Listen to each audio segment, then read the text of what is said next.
What if the message that announced a murder was actually sent by the victim himself? At midnight, aboard the Rome Express, Sir Julian Markham was found dead inside his locked compartment, holding a mysterious brass key. 5 passengers had motives, everyone had an alibi, and everyone was hiding something. But Hercule Poirot discovered one terrifying detail. The murderer knew what was written in the midnight telegram before the police even revealed it. Someone was performing innocence, and Poirot was about to make the mask slip. The curtain rises.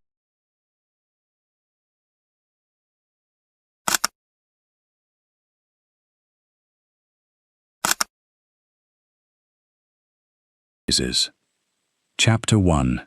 The stage is set. Rome was the perfect stage for tragedy. Elegant, refined, golden beneath the lamps of the Termini station, where polished marble reflected the movements of travelers, porters, soldiers, ladies in silk, and gentlemen in dark evening coats. The smell of coffee drifted through the great concourse, mingling with cigar smoke, leather luggage, and the faint metallic scent of the railway. Somewhere beyond the glass doors, rain whispered against the pavement. Then, at 12 minutes past midnight, the telegram arrived, and before the night was over, a man would be dead. His name was Sir Julian Markham, an English industrialist traveling privately aboard the Rome Express. He had been discovered in his compartment shortly before the train's departure, seated upright beside the window, as though waiting for someone. His right hand rested upon the table. His left was closed around a small brass key. The police saw a simple murder. Hercule Poirot saw a performance. Someone aboard that train was already playing the role of innocent. Someone else was playing the role of victim. And somewhere in the theatre of polished wood, velvet curtains, whispered conversations, and locked compartments, the murderer had made one mistake. The curtain rises. A piano note sounded faintly from the station restaurant. The Rome Express waited beneath the great iron roof, its dark green carriages shining beneath the electric lamps.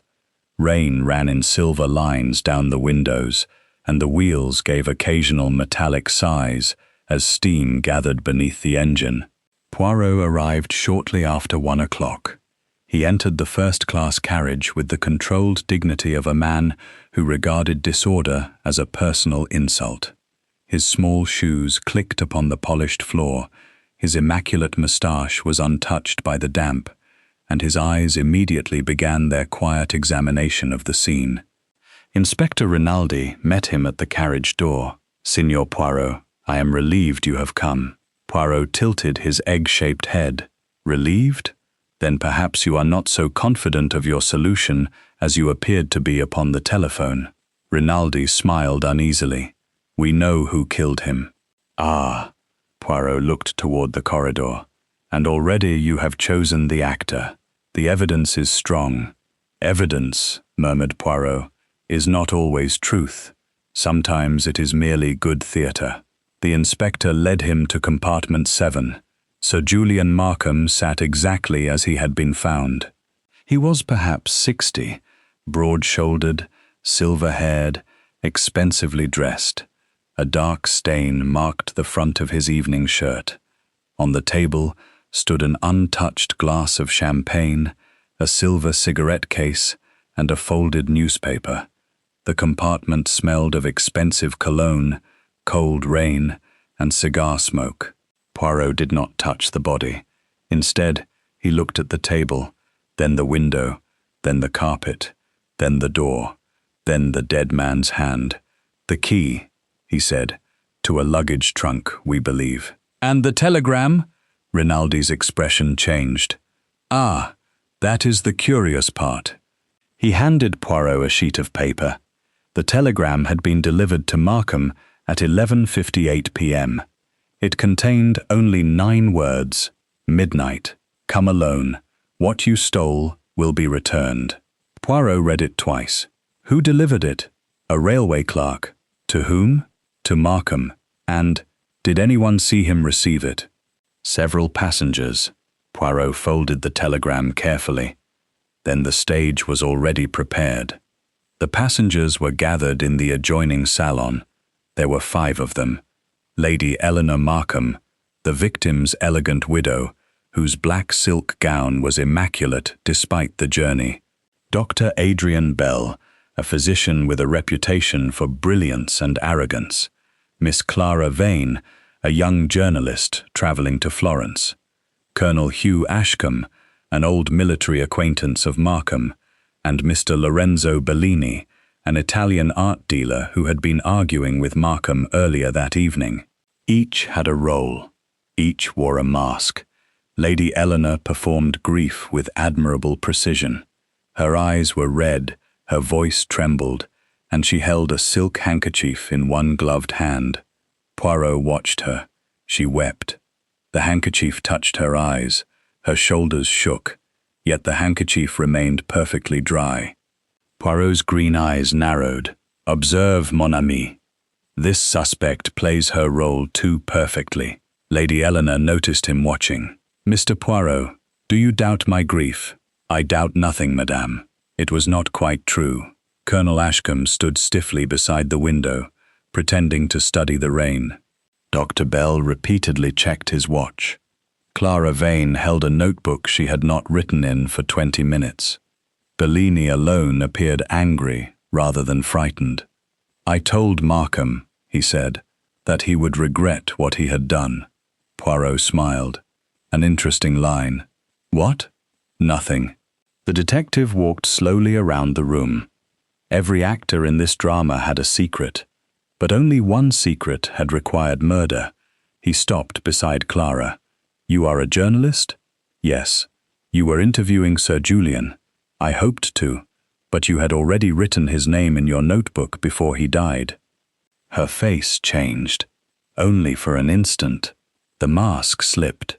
Poirot saw it. So did you, perhaps.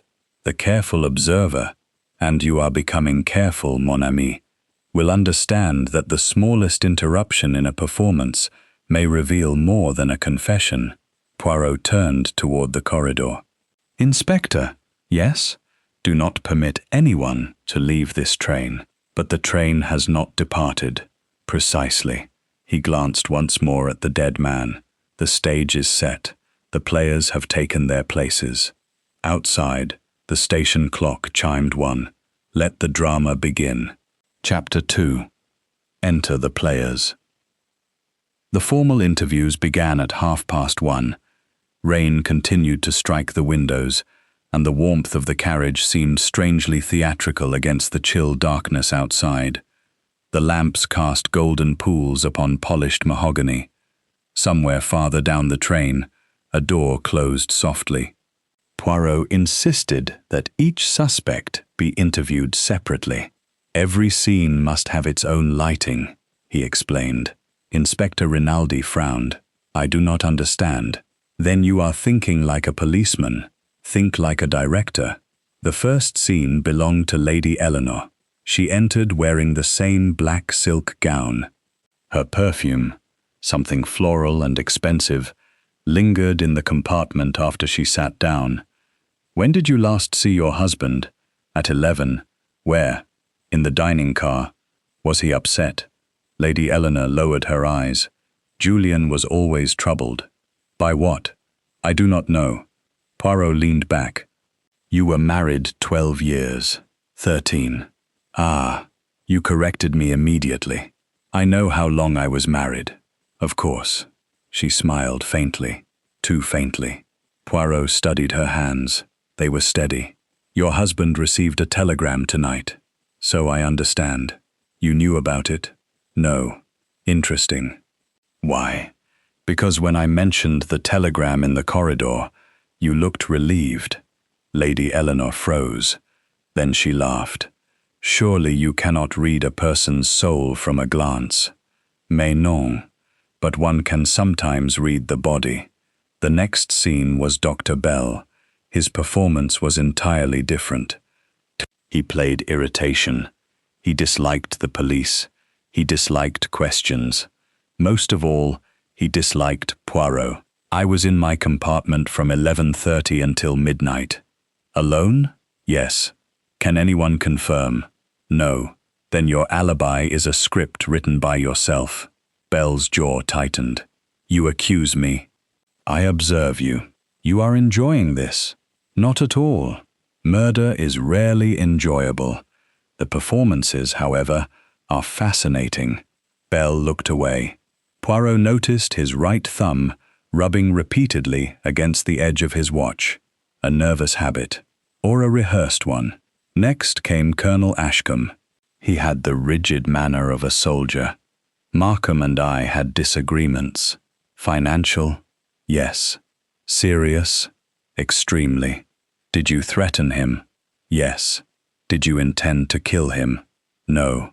Why should I believe you? Because if I intended to murder him, I would not have threatened him in front of 6 people. Poirot smiled. Bravo, a sensible answer. But then the colonel made a mistake. He mentioned the position of Markham's body. Poirot had not told him how the body had been found. The colonel stopped speaking. A missed cue. Poirot leaned forward. You knew. I assumed. No, you knew. The colonel's face hardened. I saw him. When? Silence. At midnight, he said. And yet you told Inspector Rinaldi you had been in your compartment. The colonel closed his eyes. My God. The mask had slipped. But a mask slipping does not necessarily mean guilt. Sometimes it means fear. Sometimes shame. Sometimes love. The next actor was Clara Vane. She entered with her notebook pressed against her chest. Why were you investigating Markham? I wasn't. You wrote his name before he died. That proves nothing. It proves you were interested. Yes. Why? She hesitated. My father worked for him. Poirot's expression sharpened. And? He was ruined. By Markham? Yes. Was your father still alive? No. How did he die? She looked toward the window. By his own hand. For the first time, Poirot saw genuine grief. No performance. No careful gesture. No rehearsed pause. The emotion arrived too quickly and too painfully to be theatrical. Poirot softened. Ah, mademoiselle. She looked at him. I hated him. I believe you. The final player was Lorenzo Bellini. He entered smiling. It was a charming smile. Too charming. Sir Julian Markham stole something from me, Bellini said. What? A painting?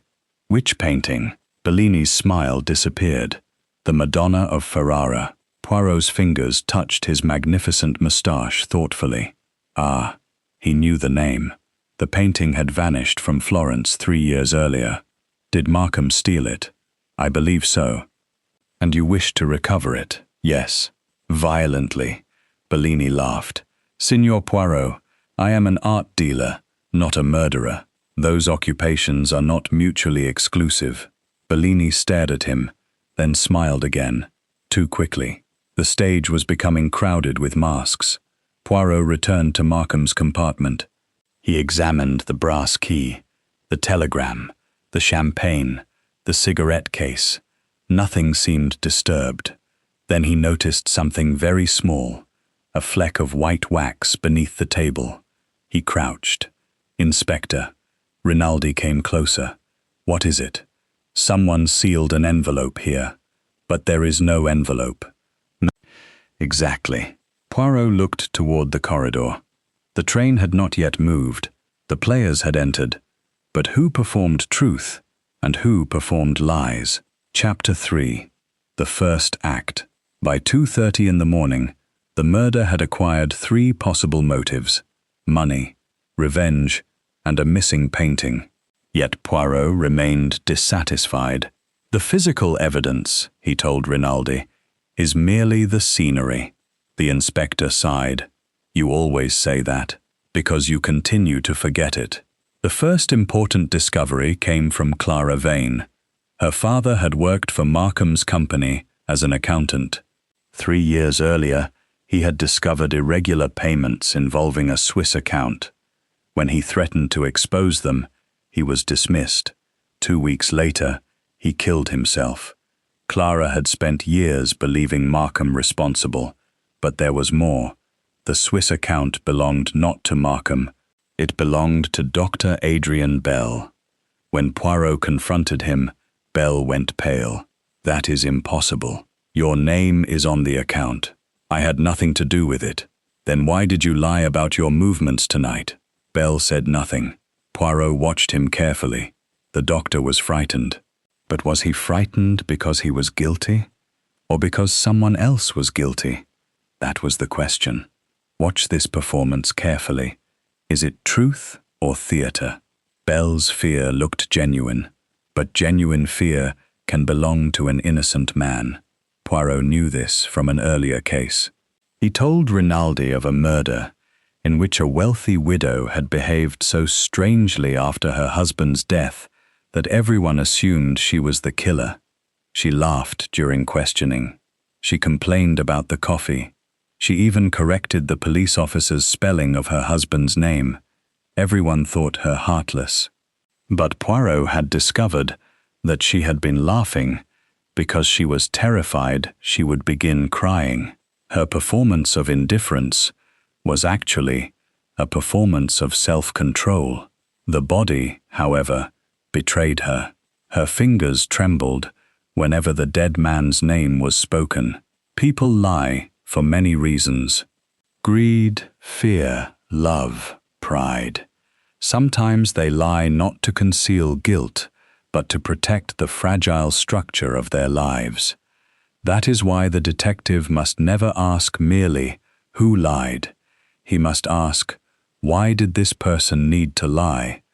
That distinction changed everything. Poirot returned to Markham's compartment. He stood beneath the warm electric lamp and looked at the empty space where an envelope had once been. "Every actor in this drama," he murmured, "has a secret, but the murderer has a secret that must remain hidden." Then he noticed Lady Eleanor's gloves. They were lying on the table in the salon. One glove was damp, the other was dry. "Why?" he asked. She stared at him. "I walked on the platform." "Both hands?" "Yes." "Then both gloves should be wet." She did not answer. Poirot smiled. "The mask slips. Did you see it?" Lady Eleanor's face changed. "I went to see Julian." "When?" "At midnight." "But you told me 11. "I was afraid." "Of what?" "My husband." "Why?" She lowered her head. "Because he knew about Bellini's painting." Poirot's eyes gleamed. What did he know? That Bellini did not steal it. The room became silent. Then who did? Lady Eleanor looked toward the door. "I don't know." She was lying. Poirot knew it. But not about the murder, about something else. And that distinction mattered. The first act concluded. Some masks had cracked. Chapter 4.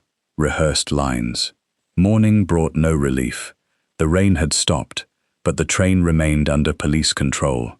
Steam drifted across the platform, while porters stood waiting with the awkward patience of men forbidden to perform their ordinary duties.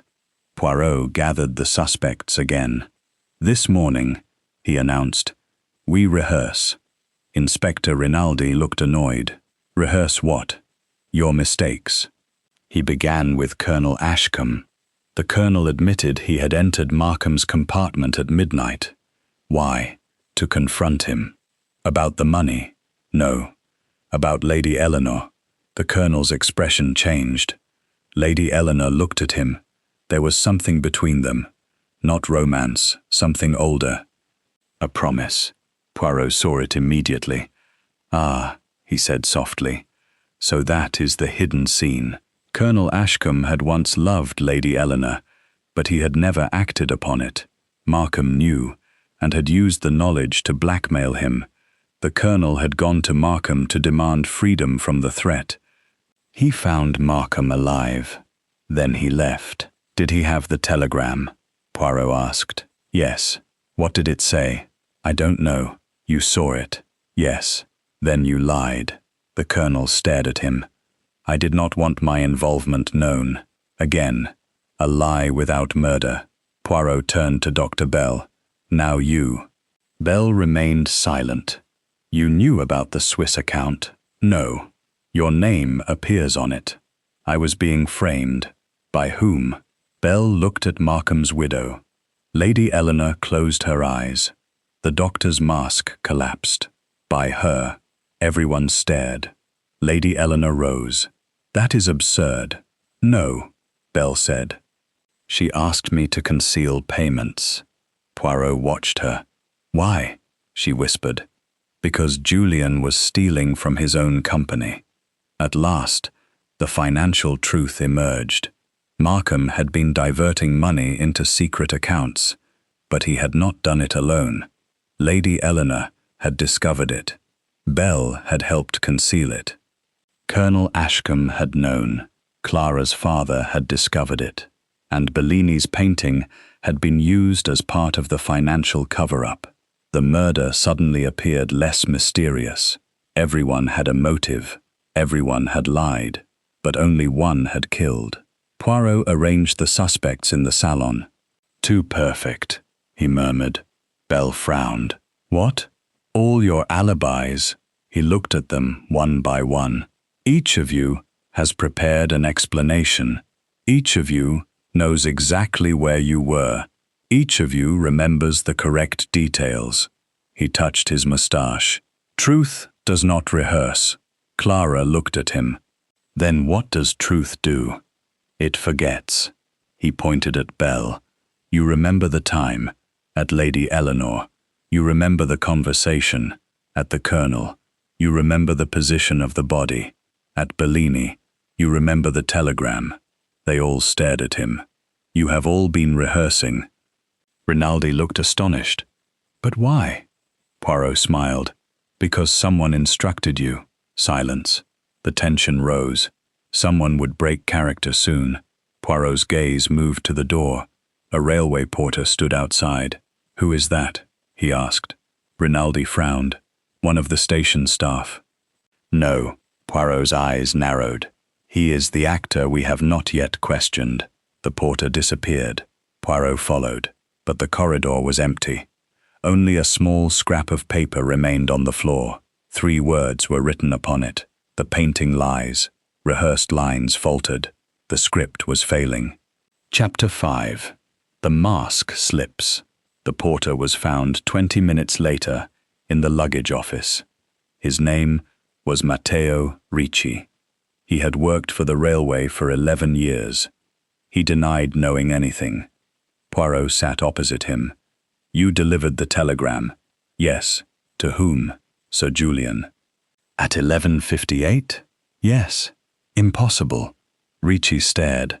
Why? Because the telegram was signed for at 11:47. The porter said nothing. Poirot leaned forward. Your performance is not convincing. Ricci's hands began to shake. He finally confessed. He had delivered the telegram earlier. Then Markham had instructed him to alter the time. Why? I was paid. By whom? Ricci looked at Lady Eleanor. She went pale. But before anyone could speak, Ricci shouted, Not her. The room froze. Then who? Asked Rinaldi. Ricci swallowed. Dr. Bell. Bell stood abruptly. You fool. And there it was. The mask fell. Not completely, but enough. Bell rushed toward the door. Rinaldi caught him. Poirot remained seated. Bravo, he said softly, but unconvincing. Bell's face twisted. You have nothing. Nothing? Poirot held up the brass key. You forgot this. Bell looked at it, then at Markham's compartment, then at the floor. His breathing became rapid. What does it open? Poirot asked. Bell said nothing. The key opened a small medical case belonging to Dr. Bell. Inside was a vial of bitter-smelling medicine. Poirot did not touch it. He looked instead at Bell's hands. "Doctor," he said, "you have been washing them." Bell stared. "Why? I spilled medicine. At midnight?" "Yes." "Before the murder?" "No." Poirot's voice became quieter. "After it." Bell's composure shattered. He began to cry, not theatrically, not delicately. The tears came without warning. His shoulders collapsed. "I didn't mean to kill him." Lady Eleanor covered her mouth. Poirot's expression remained grave. "Tell us." Bell confessed to confronting Markham over the secret accounts. Markham threatened to expose him. They argued. Bell struck him, but Bell insisted the blow had not killed him. He was alive. "How do you know?" "Because he spoke." "What did he say?" Bell looked toward the window. "He said, 'The telegram.'" Poirot's eyes narrowed. "What did he mean?" "I don't know." The doctor had left Markham alive. Someone else had entered afterward. Someone who finished the murder. Poirot stood. The spotlight had shifted.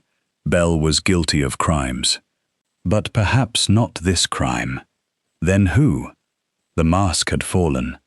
Beneath it, the true face at last. But it was not the face of the murderer. Chapter 6. Behind the curtain. The hidden history of the murder emerged piece by piece.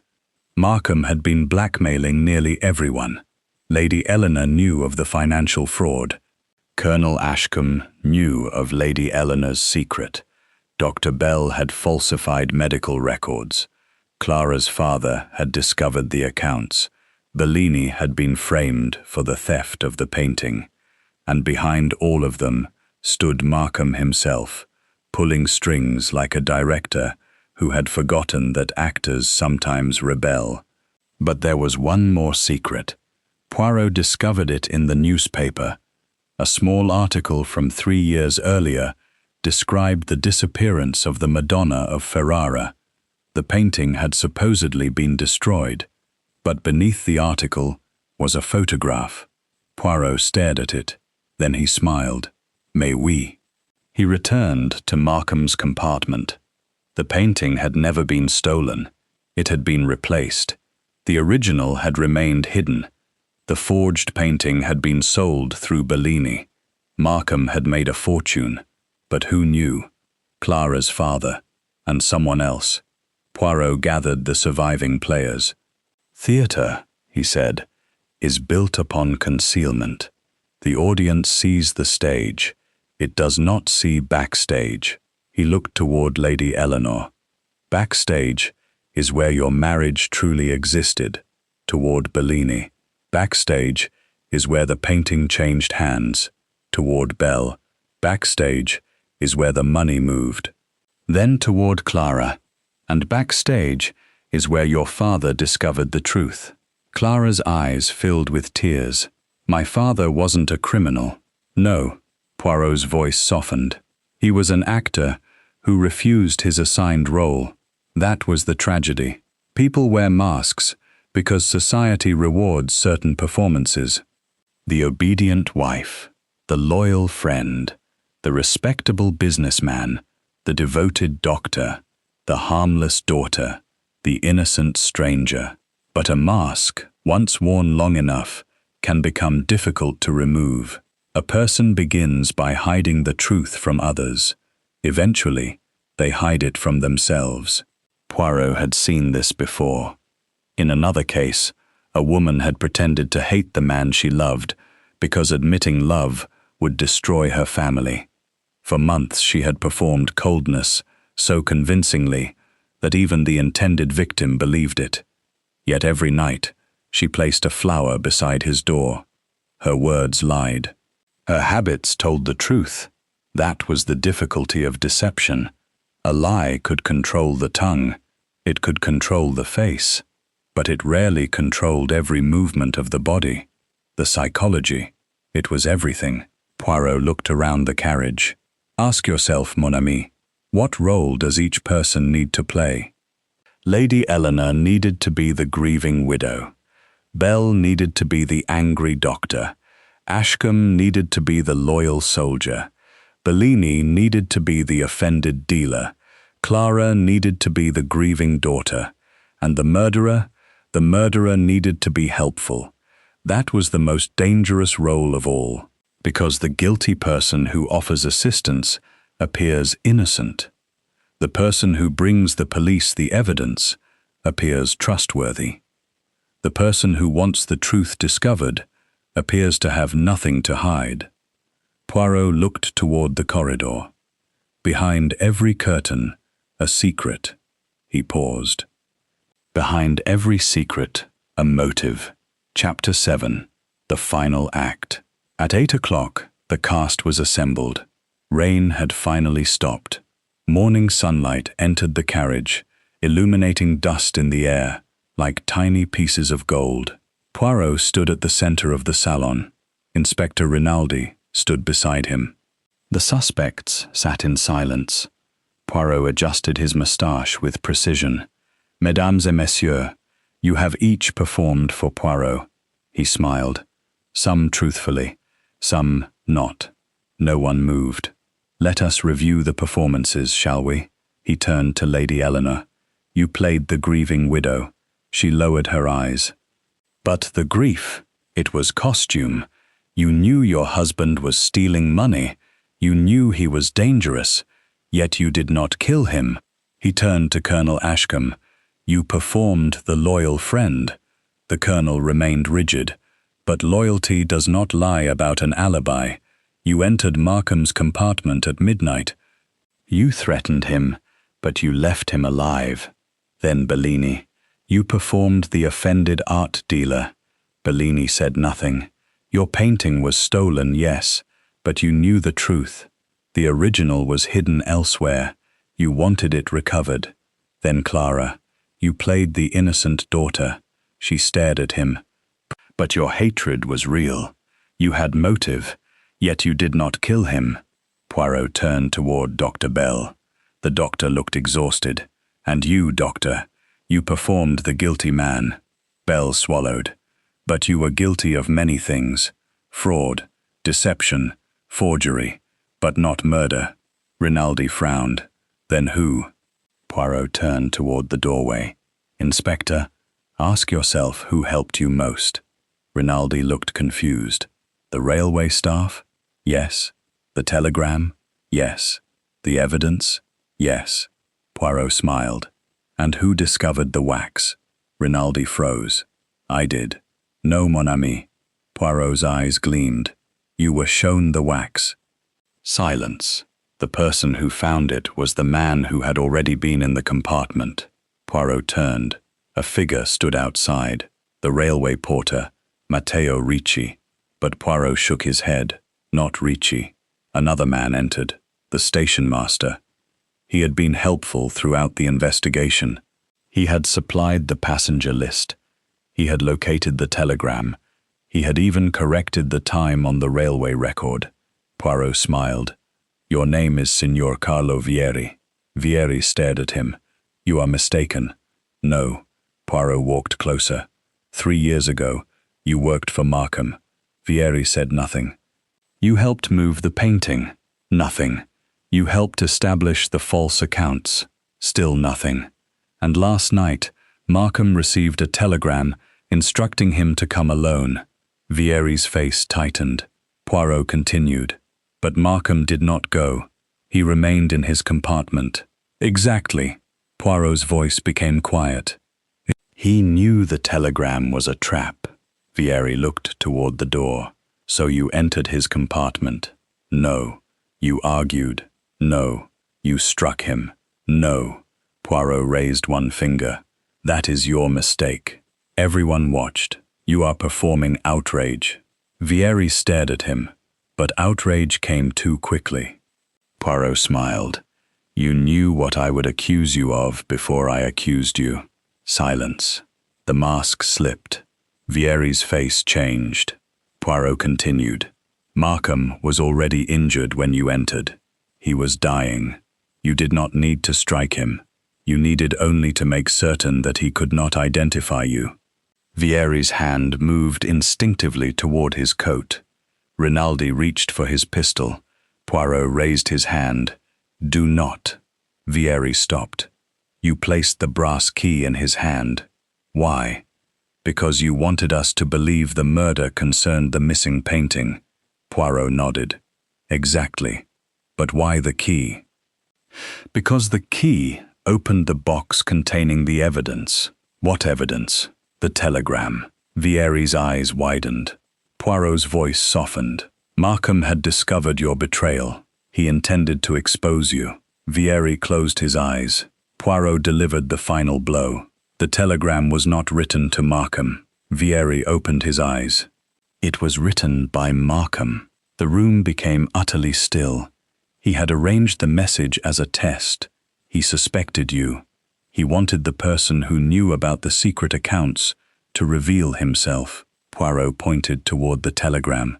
The phrase, "What you stole will be returned," was intended for one person. Vieri whispered, "The painting." "Precisely." Poirot turned toward the others. The murderer's greatest error was assuming the telegram was a threat. It was bait. Vieri's shoulders collapsed. The performance was over. He had played helpfulness, outrage, concern, and innocence. But one moment betrayed him. He had known about the telegram's contents before the police officially read it. A tiny slip, a missed cue. The body and the mind had betrayed what the mouth concealed. Poirot drew himself up to full height. "Vieri, you gave the most convincing performance of all." He paused. "Magnifique." Then his expression hardened. But one mistake is enough. The spotlight had found him. The curtain fell. Only truth remained. Chapter 8. Curtain Call. The arrests took place quietly. There was no dramatic struggle, no shouted confession, no desperate escape. Vieri simply sat down and covered his face. The railway staff returned to their duties. The police removed the evidence, and the elegant carriage slowly ceased to feel like a theatre. Lady Eleanor removed her gloves. For the first time since Poirot had met her, she looked completely exhausted. "I hated him," she said. "I know." "But I never wished him dead. I know that also." She looked toward Colonel Ashcombe. He took her hand. Their masks were gone. Dr. Bell surrendered himself for the financial crimes. Bellini agreed to testify about the painting. Clara Vane stood beside the window, holding her father's old notebook. "I thought justice meant revenge," she said.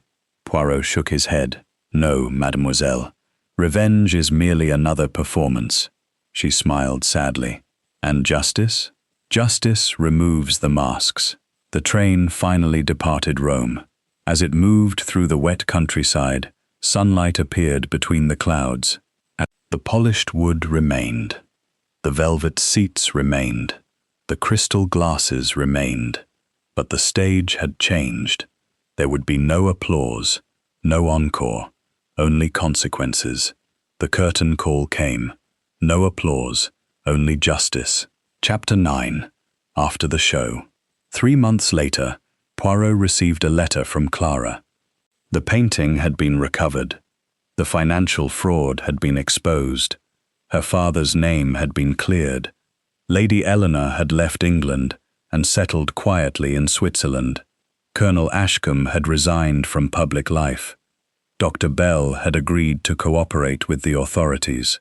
And Matteo Ricci had been released after it was established that he had accepted money but had not known the purpose of the telegram. "Interesting," Poirot murmured. He sat beside the fire in his London apartment. Outside, evening rain touched the windows. A fire crackled softly. The smell of strong coffee and furniture wax filled the room. Poirot arranged 3 books upon the table so that their edges aligned perfectly. Hastings was not there, but Poirot imagined what his old friend would have said. "Another theatrical affair, Poirot," and Poirot would have replied, "Mais oui." But every crime is theatre when human beings are involved. He reflected on Clara. She had begun the case as an angry daughter seeking revenge. She ended it as an observer, who understood the difference between justice and vengeance. That was one transformation. Vieri had begun as a confident performer. He had become strained, then frightened, then exposed. That was another. The train itself had changed from elegant stage to crime scene, then theatre of revelation, and finally, ordinary railway carriage. And Poirot, he had begun as observer, then director, then revealer. Perhaps that was always his role. The listener, too, had changed. At the beginning, you watched. You were shown the actors. You heard their lines. But gradually, you began to observe. You noticed the dry handkerchief, the damp glove, the rehearsed alibis, the misplaced knowledge, the nervous hand, the perfect outrage. You became part of the investigation. And that, perhaps, is the secret of every mystery. The detective does not merely solve the crime. He teaches the audience how to see. The theatre emptied. The lessons remained. Chapter 10. Poirot reviews the performance. That evening, Hercule Poirot sat alone in his apartment with a cup of tisane. The fire had burned low. Outside, London was quiet beneath a silver mist. Poirot looked at his reflection in the dark window. He saw the familiar egg-shaped head, the magnificent moustache, the precise collar. Then he smiled. Another performance concluded. He thought of Rome, of the train, of Sir Julian Markham, of all those people who had spent one terrible night attempting to become characters they believed the world required them to be. The grieving widow, the loyal soldier, the innocent daughter, the angry doctor, the offended dealer, the helpful railway official, and, beneath all those masks, ordinary human beings. That was what fascinated Poirot most. Why do people lie? The answer is rarely simple. People lie because they are afraid. They lie because they are greedy. They lie because they love someone. They lie because they cannot bear to lose their position. They lie because pride is sometimes stronger than truth. And sometimes they lie because they have performed the same version of themselves for so long that they no longer know where the performance ends. Society teaches us our roles very early. The successful man must appear confident. The widow must grieve. The child must obey. The friend must remain loyal. The gentleman must remain composed. The respectable woman must never show anger. The doctor must never appear frightened. These expectations are not always cruel, but they can become dangerous, because when a person needs a mask badly enough, they may defend it at any cost. Poirot remembered another case. A man had once stood before him after a murder and performed astonishment so convincingly that everyone believed him innocent. He widened his eyes, he raised his hands, he repeated the same phrase at precisely the right moments. But Poirot had noticed something very small. The man's grief never interrupted his vanity. Even while supposedly horrified by murder, he had been careful about his appearance, his tie, his cuffs, his hair. He was not grieving, he was performing grief. And that was the essential lesson. The face may lie, the words may lie, the costume may lie, but human behavior has difficulty maintaining a perfect lie for very long. The body forgets its lines, a hand trembles, a foot turns toward the door, a smile appears at the wrong moment. A person knows something they should not know. A question produces anger instead of surprise. These things are not proof by themselves, they are cues, and the detective must observe the entire performance. This is why Poirot never trusted a single clue. One clue can mislead, two can confuse, but patterns reveal psychology. The person who lies once may be frightened. The person who lies repeatedly is protecting something. The person who lies before being asked may already know the scene. That had been Vieri's mistake. He had known the line before Poirot spoke it. The psychology was everything. Poirot lifted his cup. Truth does not rehearse. He considered the phrase. It was useful. Truth is messy. Truth hesitates. Truth contradicts itself. Truth sometimes arrives with tears, and sometimes with laughter. Truth may even look guilty. That is why justice requires patience. The innocent may wear the mask of fear. The guilty may wear the mask of confidence. The frightened may appear arrogant. The grieving may appear cold. The loving may appear indifferent.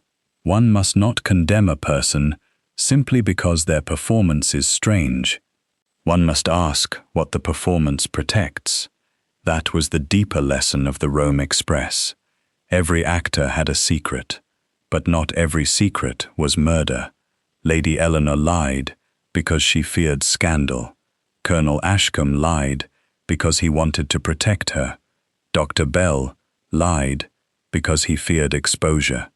Bellini lied because he wanted his property restored. Clara lied because she wanted justice for her father.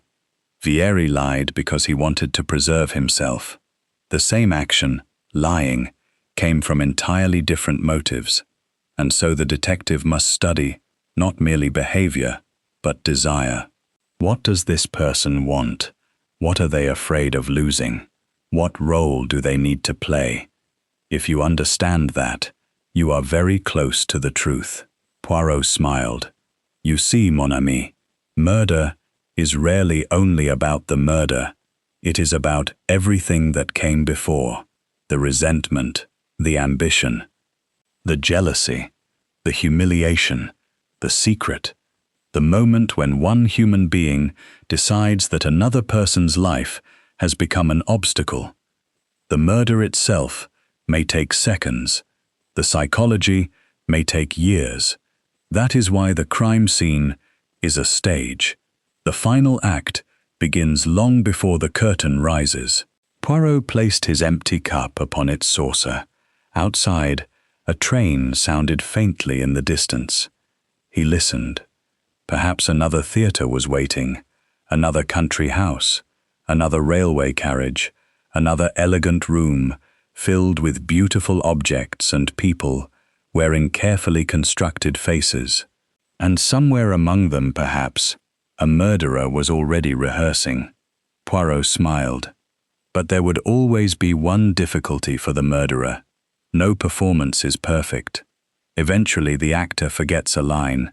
Eventually the mask slips. Eventually the body tells the truth. And when that happens, Hercule Poirot will be watching. He rose and adjusted his moustache. Until the next theatre of crime, mes amis. The fire crackled. The rain continued. Far away, another train entered the night, and somewhere beyond the darkness, the next stage was already being prepared. Until the next theatre of crime, mes amis. Poirot watches always,